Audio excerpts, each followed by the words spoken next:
মা, আপনার আসতে এত দেরি হয়ে গেল? আর বলো না বৌমা, ডাক্তারের দোকানে বহার জায়গা আছে নাকি? বসার কোনো জায়গাই নাই। ওরে ভিড়, ও বাবা। ডাক্তারটা দেখেছেন ঠিক করে?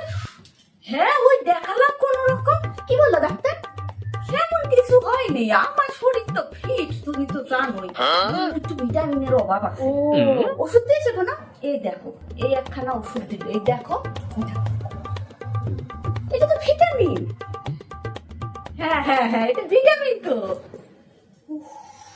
কেমন করে খেতে হবে বলে দিয়েছে? ওষুধটা খাওয়ার আগে খেতে হবে, ওষুধটা দিতে হবে খাওয়ার আগে, আর খাওয়ার আগে ঝাঁকাই নিতে হবে, বুঝলা?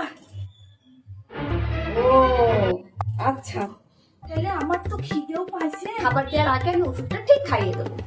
ঠিক আছে, আচ্ছা এখনই তো আপনাকে খাবার দেবো, তাহলে আগে ওষুধটা খাইয়ে নি। তাহলে ওষুধটা খেয়ে নেবো। ওষুধটা ওর খেয়ে নি। আরে ভালো করে ঝাঁকাতে বলেছে তো। নিন, নিন, নিন, নিন। হাঁকুন, হাঁকুন, হাঁকুন। আমারে কি করেছিল? এরকম করতে আমারে তুমি মাইরে ফেলবে আমারে। কে ডাক্তারকে দেখাই আসলো? আরে ভগবান রে, আপনি তো বললেন না খাওয়ার আগে ভালো করে ঝাঁকিয়ে দিতে। আরে আমি বলেছি যে ওষুধ ঝাঁকাই নিতে হবে, ঝাঁকাই শেষ করে দিল রে, মাইরে দিল। আপনি তো সেটা বলেননি, আমি কি করে বুঝবো বলো?